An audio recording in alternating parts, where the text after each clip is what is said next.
Бүгін Әділдік жолы Республикалық қоғамдық бірлестігінің Маңғыстау облыстық филиалы және Аманат партиясының облыстық филиалы арасында бірлескен ынтымақтастық туралы меморандумға қол қойылды.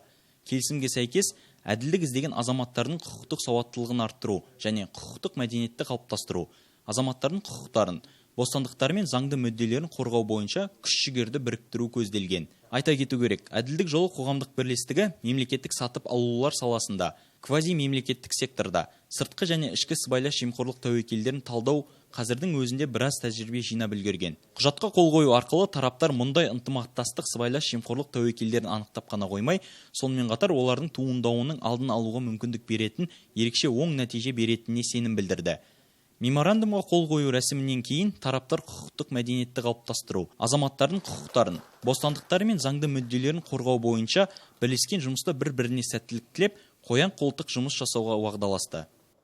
Бүгін Әділдік жолы Республикалық қоғамдық бірлестігі Маңғыстау облысы филиалы мен Аманат партиясы арасында меморандумға қол қойылды. Меморандумның негізгі мақсаты бірлесіп қызмет атқару. Негізгі біздің бірлестіктің мақсаты, міндеті елімізде жүргізіп жатқан сыбайлас жемқорлыққа қарсы іс-қимылдардың тиімділігін арттыру, президентіміздің сыбайлас жемқорлыққа қарсы бағытталған саясатын жүзеге асыру бағытында.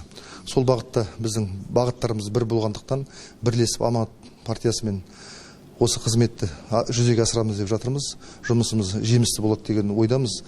Сонымен қатар халыққа құқықтық көмек көрсету, халықтардың құқығын қорғау мақсатында сонда бірлесіп қызмет атқарамыз деп бүгін шешіп жатырмыз. Меморандумға қол қойып жемісті болады деп ойлаймын.